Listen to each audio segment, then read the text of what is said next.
SEC drops probe into Gemini, Cameron Winklevoss demands recompense.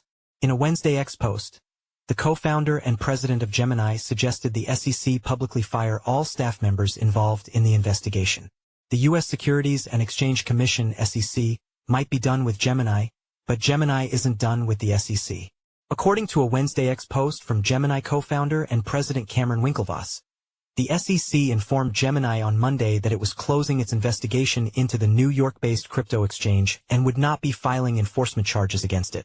But the anti-climactic resolution to the long-running investigation was unsatisfying to Winklevoss, who said in his X post that the SEC's retreat does little to make up for the damage this agency has done to us, our industry, and America. The SEC cost us tens of millions of dollars in legal bills alone and hundreds of millions in lost productivity, creativity, and innovation, Winklevoss wrote. The SEC's behavior in aggregate towards other crypto companies and projects cost orders of magnitude more, and caused unquantifiable loss in economic growth for America. Winklevoss said that, without consequences for both the SEC and the individual staff members involved in the investigations of Gemini and other crypto companies, other federal agencies could again, in the future, bully, harass, and attack a lawful industry and then decide one day to simply say we're good and walk away. In his post, Winklevoss suggested that any agency that refuses to write rules before it opens an investigation or brings an enforcement action should be required to reimburse defendants for 3x their legal costs.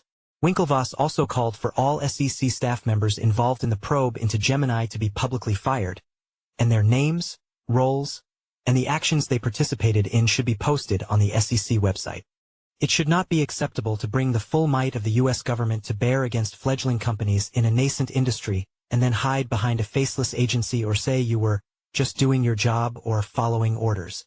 These individuals had a choice, Winklevoss wrote. They could have asked to be reassigned or resigned. Nobody was forcing them to work at the SEC. Nonetheless, they chose to violate their oath and the agency's mission to make a positive impact on the U.S. economy, our capital markets, and people's lives, and instead aided and abetted an unlawful war against a lawful industry. The SEC's decision to drop its probe into Gemini comes shortly after it dropped similar investigations into Uniswap Labs, Robinhood Crypto, and OpenSea. Earlier Wednesday, the SEC also filed a joint motion to pause its litigation against the Tron Foundation and Justin Sun, similar to recent motions filed in its cases against Coinbase and Binance. The SEC did not respond to CoinDesk's request for comment.